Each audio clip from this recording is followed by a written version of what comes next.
Have you ever wanted to hit balls in MLB The Show 24 like this? Or what about this one right here? Maybe even this. Today's video, I'm going to show you the best hitting tips so you can work your way along the ranked season's ranks and get some of these World Series cards. There are a lot of different things that can help you when it comes to hitting. Some of those things include getting accessories that can help you with your overall gameplay, having a competitive mindset at the plate, and overall just knowing the best settings to use that give you the best possible results and are the ones that every single competitive player uses. One thing that I recommend everybody buy is going to be control freaks. Control freaks are these little things right here that go right on the nub of your controller, and they have a bunch of different options. These are the ones I use. They're just super tiny little things, but essentially what they do is you put them on your left analog stick, which is what you use right here to move your PCI around, and essentially the theory behind it is it's supposed to give you more overall accuracy when it comes to kind of moving your PCI. So then you can move your PCI around, kind of square balls up a little bit better. So if you go over to controlfreaks.com, you have just a bunch of different options that you can use,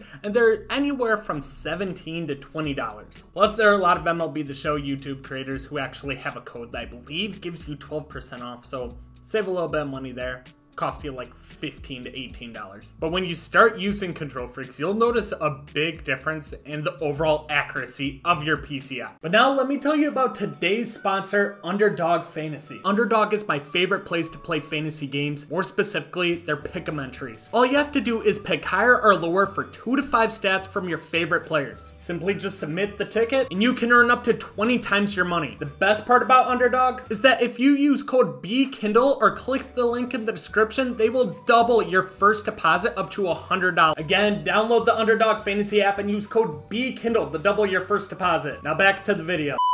Next thing let's talk about is the settings that you should be using. So if you come over the gameplay settings, you have a bunch of different options when it comes to the offense that you can do. You got your swing input, hitting interface, a bunch of things for PCI. You can even customize your PCI, but this is what I've been using this year. Swing input, we always have as buttons. For that, what that means is circle is going to be contact, X is going to be normal, and square is going to be power. You use power swing, the chances of you being able to check swing are very low, and the rate that you swing and miss actually increases. So no matter what, I always recommend you using X. X is normal. It's going to be a mixture of the two, but that's going to give you the most control over your swing, where it gives you power, but also gives you the ability to check swing and hit for contact. Circle, if you use that, it gives you good contact, but you have virtually no power when you swing the ball. All my years of MLB The Show, I've always just used X. I recommend that you do the same thing as well. Interface,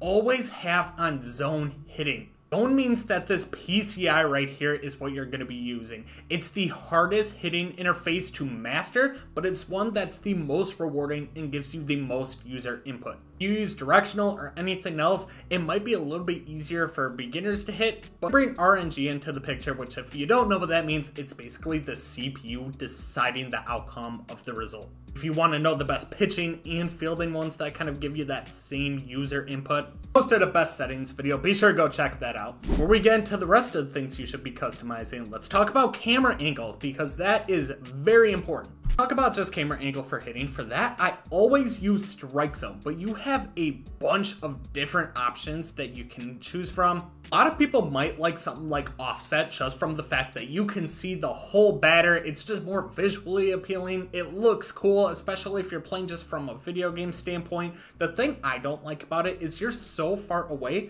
that for me, it's hard to time up the ball. So I have a very hard time at telling if it's going to be a ball or a strike. The reason that I use strike zone is because it's so close. It's so in your face that it's very easy to read the pitch and see where it's going. I can lay off pitches that are going to be just off the corner, where offset I really can't do. I'm going to be guessing a little bit more. So having my camera angle like this just gives me a better chance of not only reading the pitch, but kind of deciphering if it's going to be a ball or a strike as the pitch is coming towards home plate. But if you think that one's too close for you, like I said, you got two different options with it. You got strike zone 2, strike zone 3. I believe it just kind of zooms it out a little bit more. So you see you're just a little bit more back, not much, but it kind of gives you that same thing where it's like you're close enough to where you can see where the pitches are coming in, but you're far away enough to where it's not like hurting your eyes. So definitely try one of these camera angles, but camera angles, it's all going to be based off your opinion. So back to settings, we got PCI anchor. I always have that on. That's a new thing that was last year's game, where if you press L3,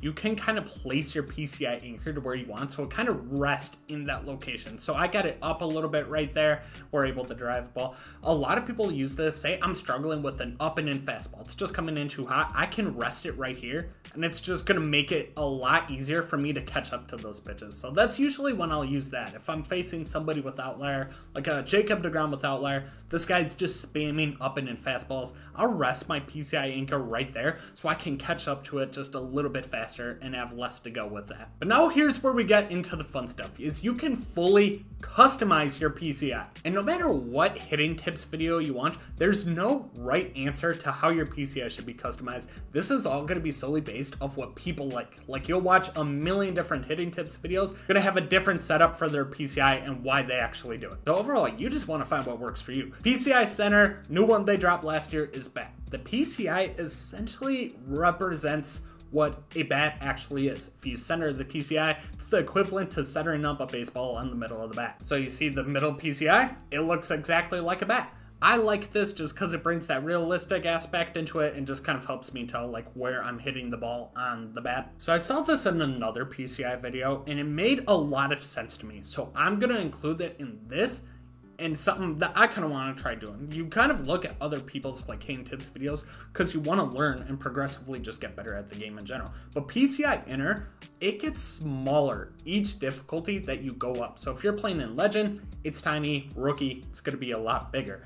One thing that never changes though is the PCI center. The bat, the circles, diamonds, altitude, whatever you're using, it's always going to remain the same size. So from a mental standpoint, I think it makes sense. They were saying that turning this off and having none from a mental standpoint, all you got is it's not going to discourage you a little bit. You got this big PCI center and the bat instead of having the small thing that kind of condenses a little bit. And it's going to make it a lot easier for you just from a mental standpoint to kind of square up baseballs and kind of not get too psyched out. But I'm telling you right now, not only me, but any other person who's ever made a hitting tips video, they never stay with what they are using generally. Some people do. But if I start struggling with a specific PCI, kind of how I have my PCI set up, I change it all the time. I might leave it at bat for a majority of the time, but if I'm struggling, I've used altitude a bunch, I've used circle a bunch. I don't really use diamonds for whatever reason. I like bat right now, but I'll also change like my PCI inner, my PCI outer, and essentially I find something till I feel comfortable at the plate and start getting hot. And then when I start struggling with that,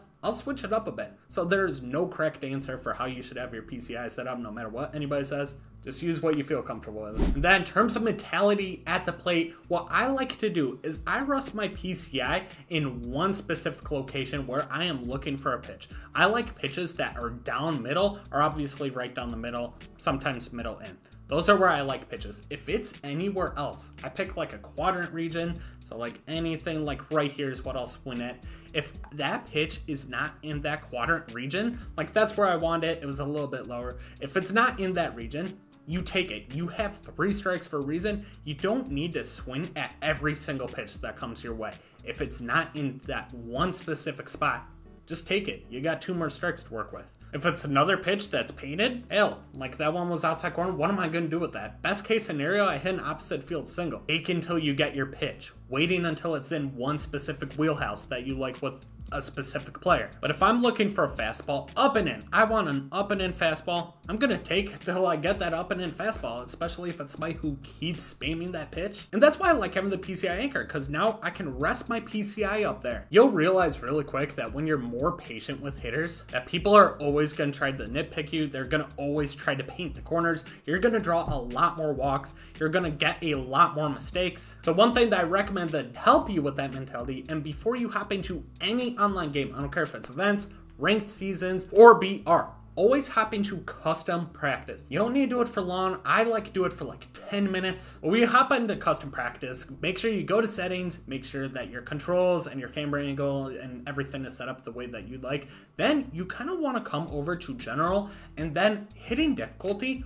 always have on legend difficulty. I know a hell of a lot of people probably aren't going to be playing on legend difficulty, especially if you're playing on BR. It's always on all-star, but start out on legend difficulty, do some of those things that I said, kind of pick a quadrant that you want to hit, will look low, and just try to get used to the timing a little bit. You see we missed. Get used to taking some pitches as well. So you'll do this for a couple minutes, especially I usually do like maybe 2-3 minutes to kind of get used to the timing a little bit and to a point where I'm actually starting to make contact on some of these pitches. But once I feel comfortable swinging at pitches and I'm at least getting it to the point where I'm not late on every pitch, I'll come over to settings and I'm gonna change the difficulty down one level. So now we're playing on Hall of Fame difficulty. This is like the 800 rating of ranked seasons.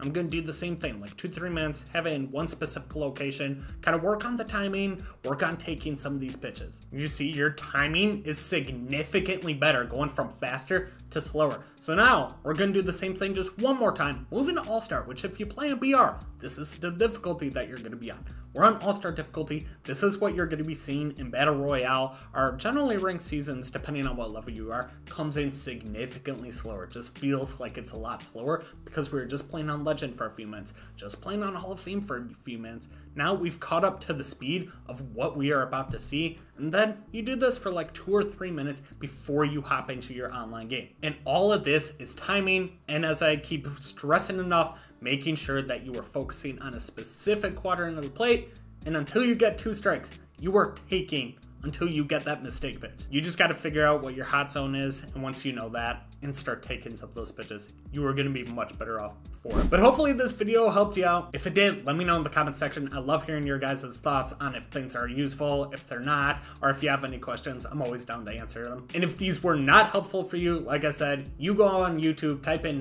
best hitting tips MLB The Show 24, you will have probably 100 pages full of hitting tips from players that are significantly better than me. Be sure to go check them out as well. Subscribe to the channel if you're new. Road to 5,000 subs, and I'll catch you guys in the next one. Peace out.